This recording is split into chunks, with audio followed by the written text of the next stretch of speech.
Railway వ్యవస్థను పటిష్టపరుస్తూ భద్రతా ప్రమాణాలను పెంచుతూ కేంద్ర ప్రభుత్వం నూతన రైల్వే స్టేషన్లను నిర్మిస్తోందని మల్కాజ్గిరి ఎంపీ ఈటల రాజేందర్ స్పష్టం చేశారు. ఆర్యూబీ, ఆర్ఓబీలతో పాటు అమృత్ పథకం కింద రైల్వే స్టేషన్ల ఆధునీకరణ పనులు శరవేగంగా జరుగుతున్నట్లు తెలిపారు. మచ్చ బొల్లారంలోని తుర్కపల్లి, జనప్రియ, బొల్లారం రైల్వే గేట్ వద్ద నూతన రైల్వే అండర్ బ్రిడ్జిలకు నిధులు మంజూరు చేయించామన్నారు. కేంద్రం నిధులతో త్వరలో రైల్వే బ్రిడ్జిలు, అండర్ బ్రిడ్జిల నిర్మాణం చేపట్టనున్నట్లు ఈటల తెలిపారు.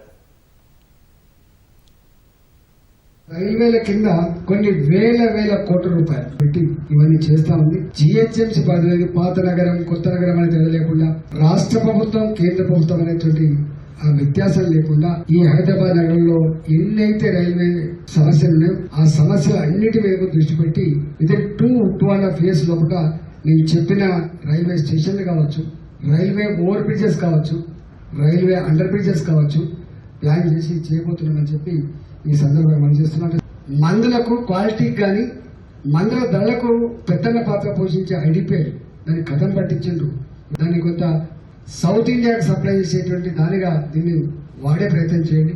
కనీసం టాబ్లెట్స్ మ్యానుఫ్యాక్చరింగ్ చేయాలని చెప్పి మేము కోరడం ఆ ప్రయత్నం తప్పకుండా కొనసాగుతుంది.